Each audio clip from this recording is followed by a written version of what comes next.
in Devon. This is now time for you members of the media to pose your questions. We've got the panel here to answer. And I would advise that you ask as many questions as possible, because we won't have one-on-ones. So this is your time, members of the media. Just say who you are, where you're from, and who the question is directed to. Do you have any questions? There's a hand. John from The Citizen. Just to ask first, I always ask this, but are there any injuries in the squad that have ruled anyone out? And second, Percy Tau, there's been a lot of debate about his move to the Belgium second division, whether it's a good move for him playing at that level. What do you think of his move? Do you think it's a good move for him? Yeah, excuse me. At this moment in time, we have no massive concerns injury-wise. Of course, there are games before we meet up, so that can change. Percy's move. I've spoken to Chrissy Houghton at Brighton, and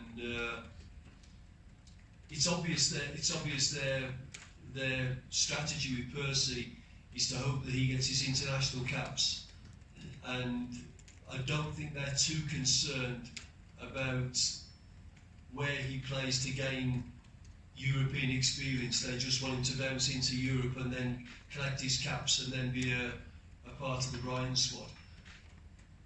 That is fraught with obvious problems, because an injury meaning he doesn't get his caps, and that's a problem for Brighton. But the president of Brighton owns also Royal Union, and I think that's seen as being a nice one for him to get a quality player into his club. So I think the main part that we have to support the Percy on is that the Belgian second division may not present him with the challenge that he wants in the long term.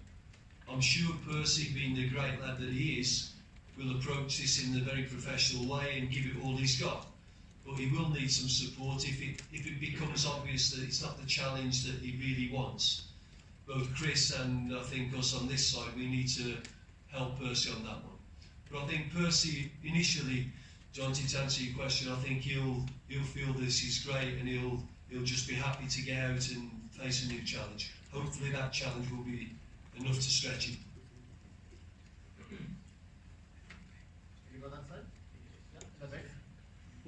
Jabulamiti from New Frame. My question is to Coach Stuart. It's twofold. You touched on a bit about the fact that how Bafana doesn't do well against teams that they expected to beat.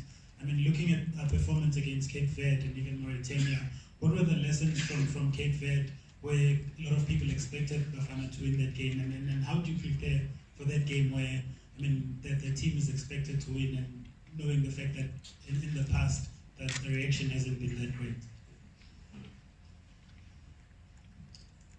I think we've got to understand the mechanics of that sort of game, that sort of performance. And this is not anything that I've suddenly imported into the Bafana setup. This is historically this has been so. So what we're saying is that maybe this is not about just the players that we have at this moment. Maybe this is a cultural thing, maybe this is a more national thing, and in that case, why? So, if we look at a squad of players that is structured, has worked in a certain way for a long time, they have the basics to fall back onto. So in times of anxiety, in times where our top game is not there, we have something to fall back onto. If we don't have that, and this is what my suggestion is, if we don't have that, then what we fall back onto is anxiety and, oh no, this can't be happening, and a sort of a panic where every player works really hard, but he works hard pulling a different direction. And in that case, one of those sort of banana skins is readily available. Now, I think that we've got to work on two fronts. One, we've got to mould a squad that we can actually put down those basics. And two, we have to cooperate with the clubs to identify these problems and try to encourage people to solve that also at club level. So I think we need to put down the basics. We need to be together longer. All of the camps that we have, which is why I'm a little bit disappointed we don't have this second game, because that's the times that we spend together is far too little anyway. But put down these basic structures so that it doesn't happen that if we don't bring our A game, that we all sort of collapse. You know, we need to have those structures in place, those basics, and then you can fall back onto working together, doing the ABCs properly, and grinding out a result. And I think that's where we need to go. And the longer we're together, hopefully, the more we'll address those issues. Can I ask you about the selection of Ndlovu, who got sent off and therefore misses 2 matches, and why would you pick him above his colleague Maboe when they were both signed by Sundowns, but Sundowns keeps the one, takes the one, and puts the other one, leaves the other one at Maritzburg? Yeah, well, we've got a smaller squad, Mark, and if I bring in, let's say Maboe, who I like, who did very well for me in Kosafa, and obviously he's a candidate, and in a 25-man squad, I'm guessing he would have been a stick-on. But in the 25-man squad, I'm not having to cover 1 or 2 positions. So if you look at the squad, we don't really have a cover right back. We have a Tyson who can cover me if I just want to win the game and block out. But if I want to go at the game, if I'm chasing it a little bit, who will play as that right back? Now, Ndlovu played right wing back in Kosafa, and allowing him the freedom to trap on, he was quite good.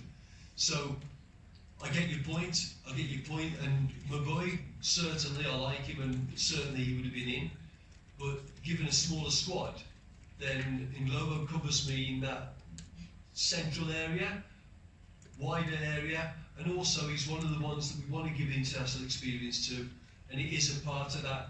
He was with me in Zambia, with me in Kosafa, and I want to make it clear to people that when you get that experience, there is a pathway for you. So I understand 100% your question, but he just covers a few more bases. Let's go that side. Coach Mazolo from Independent Media. Stuart, can you give us details of why you couldn't get the second friendly? Obviously, we've seen the benefits of you being in camp longer, especially with the Zambia trip. And the second part of the question is, have you decided where you will host Libya, Seychelles in the next game, the month after? The non-start of the second game is probably a longer story than I can give you here, you know. Of course we want that second game, and of course we make our plans based on that second game. And then if one nation lets us down and we have to scramble and chase another one and we can't get that, and you start chasing your own tail to a point where to allow us to plan at all, you have to just make a decision and say, well, we're not having that second game. I think that's about how it came around. Now, would I have liked the second game? Definitely, because it would have allowed me to give the lads that won't be taking part at least international experience, and I would have probably played with 3 centre-backs and changed the way we played, just to challenge them. That's not on the agenda, so I've got to get my mind off the negatives and back on the positives. We wanted to make the FMB our fortress. I want every possible opportunity to bring people to Johannesburg and put them on the FMB, especially islanders like Cape Verde, and especially sea level like Libya. That's not possible this time round, so we take it to Durban, but we will do everything we can to bring the islanders of Seychelles to Johannesburg, be it the FMB or even maybe one of the other stadiums, and that's what we're working on. I believe that this should be an advantage for us. People will not like coming here. we want people to get used to the idea that Joburg is not a good place to come. So we want to cultivate that mentality. I saw a hand here. Yeah, there.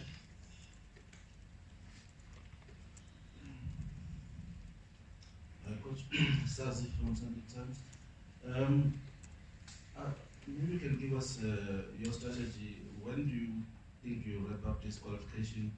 I think by the 16th of October you should have done that, and maybe give other players in the last 2 games some game time and maybe prepare for Cameroon. And maybe another question is, Lebohang Piri, I expected him in the squad, he's not, and maybe why he was dropped. Yeah. In terms of the qualification, I will be happy with qualification. When that comes, it'll be a welcome guest.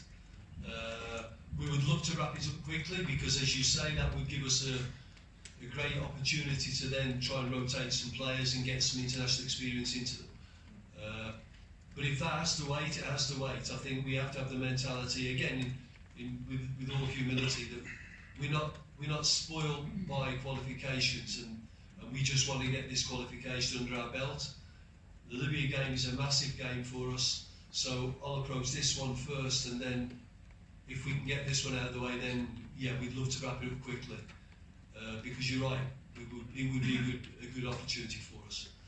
Lebo Piri has been doing well. There's a lot of players that have been doing well, and this camp is compromised slightly because of the 22-man squad, and I have to be a little bit, let's say, respectful to some of the players that you pull them in, and Lebo hopes to play, and in his position we have people that, to be very fair, are ahead of him, and then you bring him in and he doesn't get any game time. He sits in the stand, and you know, you've got to really ask yourself, what is the purpose of bringing him onto the camp?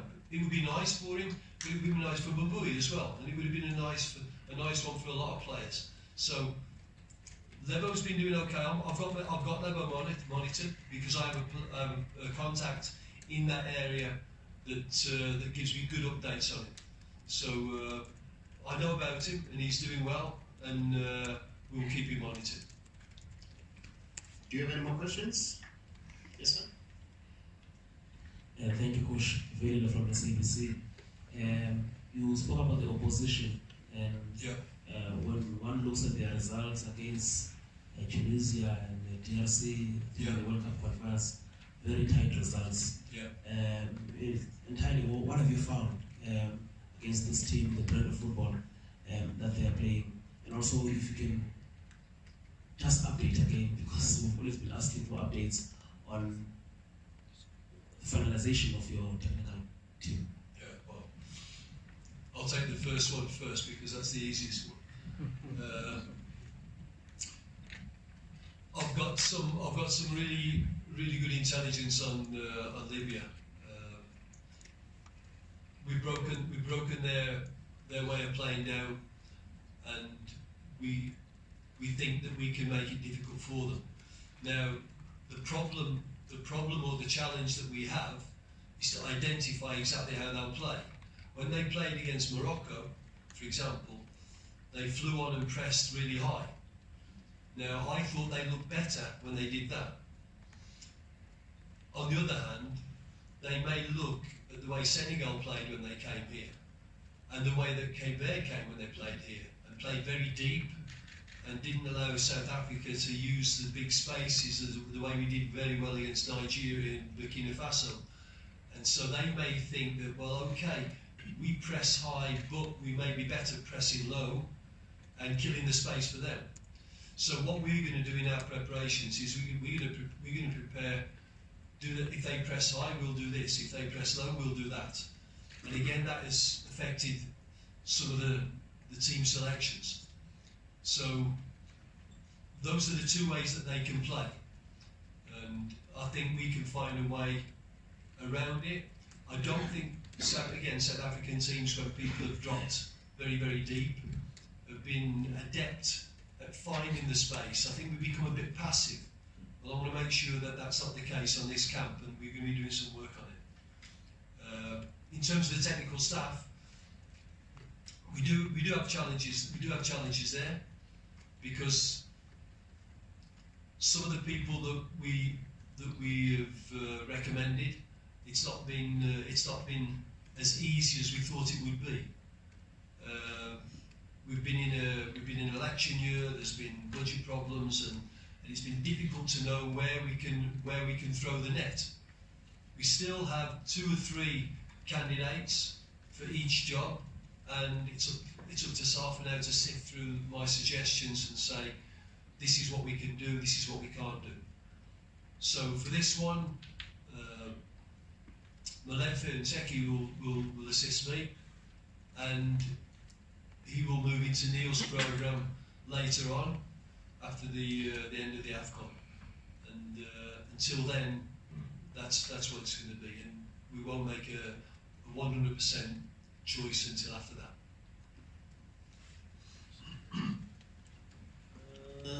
Let me give that one the guy who hasn't had a chance. Silas, over to you.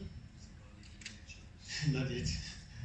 Coach, I'll come back to you. Exactly from Isola, Coach, I see the change in the goalkeeping department when Isola out, and Cone is still there. Best content 7 goals since the beginning of the season. I will be worried about his form and his confidence at the moment. In a perfect world, we would like the age spread of the goalkeepers to be slightly different. You know, you get one really experienced goalkeeper, and then you want to be covering yourself, and hopefully getting a young one to gain experience as well, even on a senior camp. But that age spread it's not there at the moment. Riyad's not playing. We've got a few of the younger ones that are not playing regularly. So these 3 experienced goalkeepers will just have to continue to fight it out. Obviously, I've got very good information coming out of Kaiser Chiefs, because Lee Baxter is the goalkeeper coach there. So I know what time he gets up in the morning now, and I know what he's eating for breakfast, and I know what he's doing at every given time. And Lee's very, very pleased with it too, and his attitude. I think he's lost something like 8 or 9 kilos, and he's looking really, really sharp in training. So I'm happy about that. Ronwin, I know from my time in Supersport, and his challenge is to reproduce that form in Supersport in the national team. You know, I don't think there's 20 camps left for Ronwin to do that. You know, I think he's gonna come in, and he's got to show on national camp the form he shows at Supersport. And then Darren is an experienced goalkeeper who always does a decent job for you. So those 3 I'm happy with. Where I would have liked a younger one to be in there somewhere, and it'll be up to those 3 to fight it out. And the camp will tell me who should start and who should be on the bench, and I think that's quite healthy. But I'm happy with the 3 keepers. Mark straight on TSO desktop.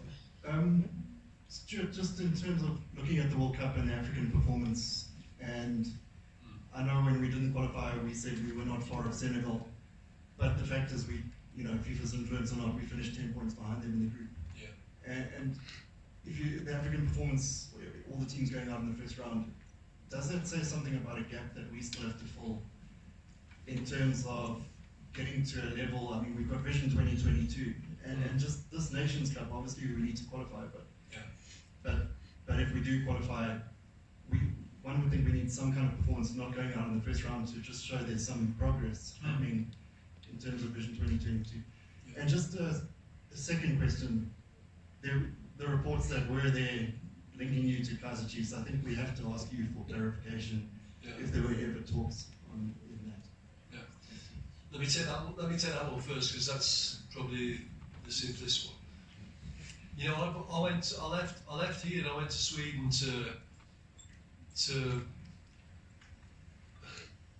hopefully go and watch the World Cup in Russia, but at least watch the World Cup from Sweden and do all my reports for SAFA. And during that time, I was bombarded by reports and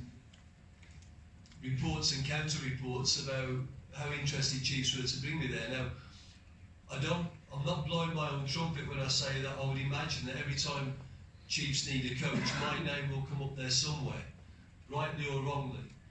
And I'm sure, because you get to know through different sources, that there was a scenario where people were hoping that may happen. Does that mean I was sitting down in negotiations with Chiefs? No, it doesn't. And it doesn't mean that they were disturbing me every day, pestering me. But you guys like a good story, so there was a bit of life in that one, so you flogged it a little bit. And I'm sure that SAFA were not sure how they would deal with it, but we were in contact and I was doing my job. I was reporting on the things like the African teams and how they're doing in the World Cup.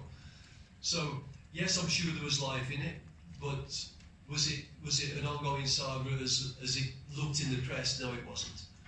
So I think very, very quickly we could understand that no matter what ambitions other people have, sometimes it doesn't work.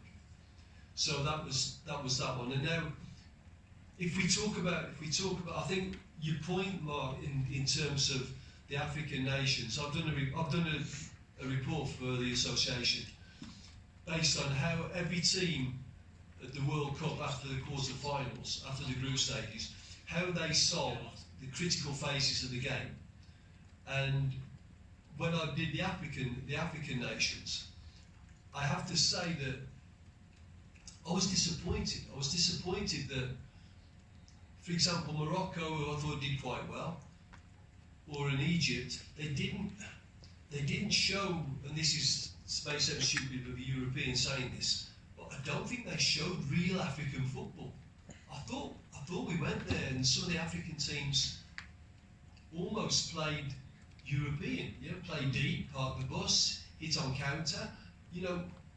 I think Senegal had much more than what they showed, and it disappointed me a little bit that we didn't get more of a. Usually we'll get one African nation that will be very African and surprise everybody. I think Ghana, when they beat us in 2004-5, went to the quarters or semi-finals with a really African flavour, a little bit irrational and a little bit, but very, very explosive.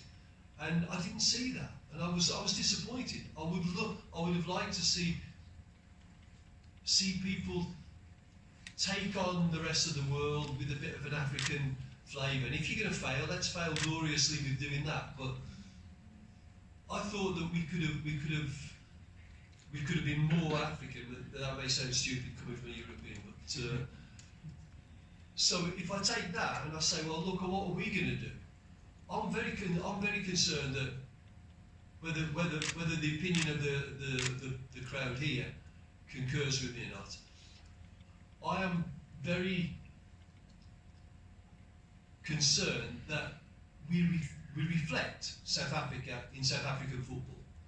Does that mean that we play cosmetically a game full of tricks and we lose 5-0, but we were very entertaining? No. But what it does mean is that we have certain things that we are good at. We are mobile, we are quick, we have good skill. Can we make better decisions? Yes, we can. Can we be better structured? Yes, we can. Can we be mentally stronger? Yes, we can. But I want to add those things to what we are good at. I don't want to replace them with playing some form of pseudo-European part of the bus football that is neither entertaining nor winning. So that's what I want to do with the South Africans, and I think it reflected with, we didn't sell ourselves as Africans going to the World Cup, but I just thought that we could have been a bit more dynamic and a bit more get on the front foot and not as we said, because we still went out, all the African teams still all went out, we could have gone out having a real go at it, couldn't we? And that's what, in my mind, that's what I want to do with the South Africans, and that's what it concerns me if I'm not doing that. If I think the team looks boring, or if I think I'm I'm selling a lot of the things down the river that we should be doing. That concerns me. So, to sort of round off that, the lessons from the World Cup, I think, should strengthen the fact that we have to create something that is efficient enough to be classed as, let's say, global, but South African enough so that we can identify with it. And if we go to Afcon, we take something that's South African to Afcon. We don't take a plastic French model to Afcon.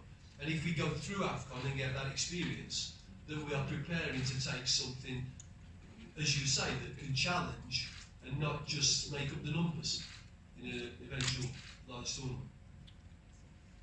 I will take the last three questions. So one there, one at the back, and the other at the back there. Last three questions. Starting there. Stuart, can I just follow up on the question about the assistant coach? Just how difficult, I assume it kind of makes your job difficult. I'd be surprised if you said it doesn't.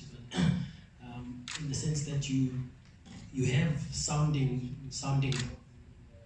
in the assistant coach that you have working with you throughout the camps, but they're not your preferred sounding boards, are they?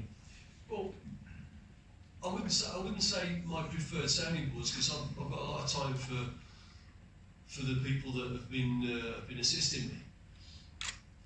I think it's been a difficult one because obviously budgets come into play.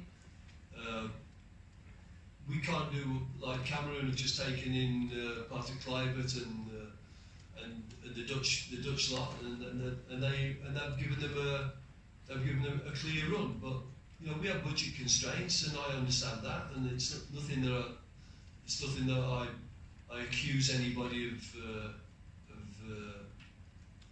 letting me down. I think we have those budget constraints. We have also political constraints. When I say that, I don't mean political governmental, but I mean political within our game. You know, we can't just go and steal people from clubs at the drop of a hat. You know, we have to try and negotiate, and we have to try and talk about things, and so at some point you work on it, and then it doesn't work. Now the people that we've got, I mean, Tabo came through, and we've got Tabo now working with his own age group, and Malefa is an excellent character and coach, and I've got no problems working with him. I think as soon as possible we need to tie it down. But tying it down is a part of a bigger picture as well, because we've got Neil's got other programs working, and we need to make sure that everything is dovetailed. We can't just say, well, let's just sequester this one, and he may not want to be there. He may want to be somewhere else. So it is a bit frustrating. It isn't frustrating because I don't like the people I'm working with. It is frustrating just not knowing that we have nailed it down. But that has its explanations, as I'm saying. It's partly political and partly financial. Second last question.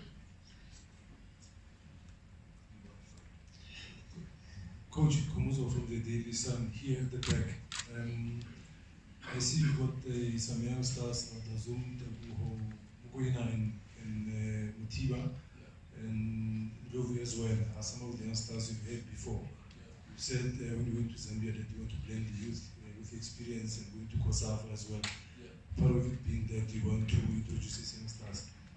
Even though now you are forced to select a few players, 22 squad, is that still part of the plan going forward to get these youngsters into the team? And if you can just share with us who are the youngsters you would have liked to have in the team that are not here, the names. There's a lot that I would love to give more international experience to, but I'm constantly aware of the fact that you guys are not going to show me any mercy if I take a load of kids and we get slaughtered. So, you know, I've got a job to do in terms of winning games, and I'm walking a little bit of a tightrope at the same time, because I know that without making those changes, we won't be able to mould the players, the way I was saying, into that sort of new way of thinking. Players players like Aubrey Madiba, I would have loved to have him with us. And there's a long list. I mean, Reid Foster's not playing a bit.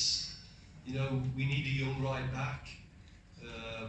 Joel Untersea, who his paperwork is not in order, so I would have loved to have him on this camp, who plays for Empoli.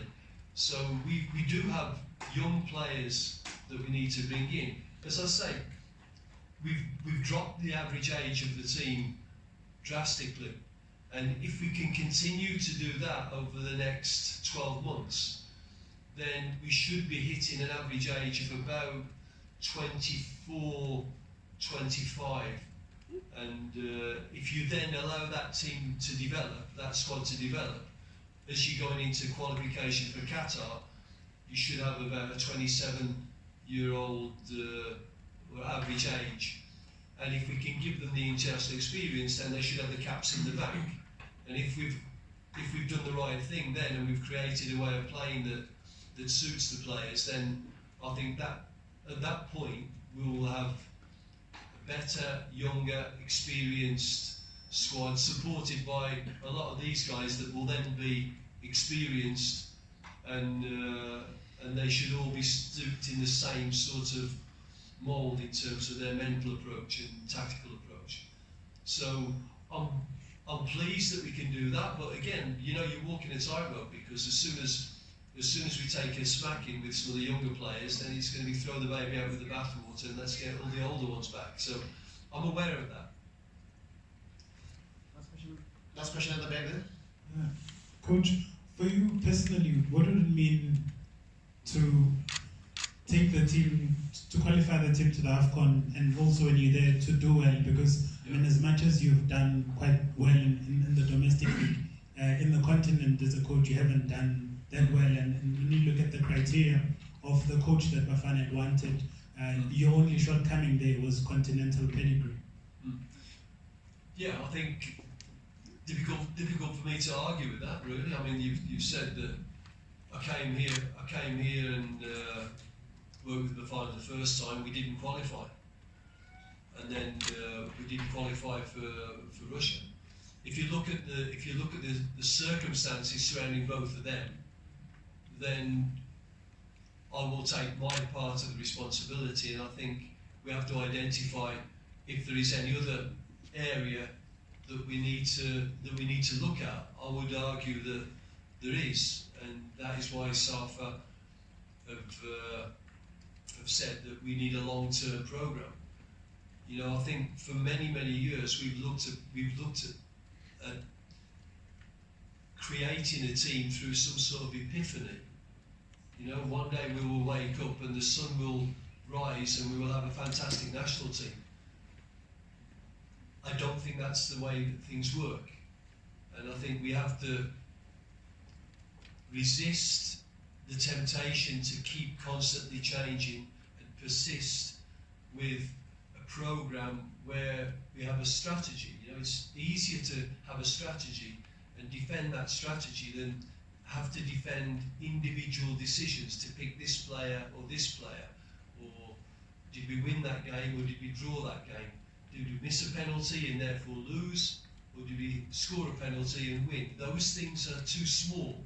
You know, we have to really persist in our looking for new angles and not hoping to see angels. You know, that's the way that we've got to work. Now, I go into the job then with a background of working in international football, knowing club football in South Africa, and hopefully having some sort of idea how to implement what I've just said.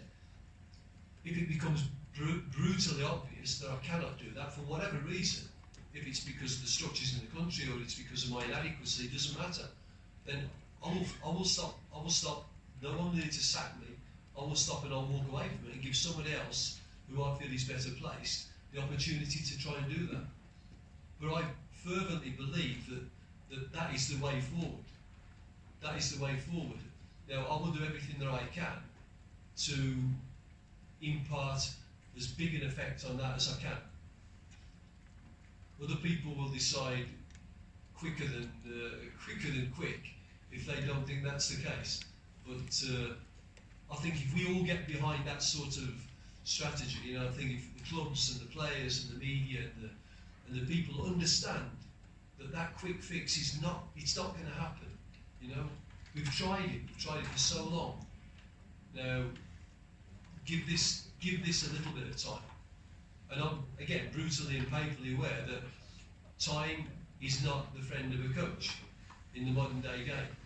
You know, people want instant fixes. So along the way, there's got to be enough encouragement to say, well, we're on the right path. When we all understand that we're not on the right path, then I won't be around and you guys will be looking for new candidates. But I think that this is the right way. And I think, you know, the small signs and the small shoots that we see growing, I think we've got to stick with them for a while and make sure that we resist that temptation of hoping for a new tomorrow. It's got to be in a month's time at least. We've got to do some work and get together. And I'll do what I can do, with or without the international success on the continent. Thank you very much, Coach. Milton, do you have 2 seconds to offer words of not today? Okay, with that, we've come to the end of our press conference. Let me say a big thank you to the top table.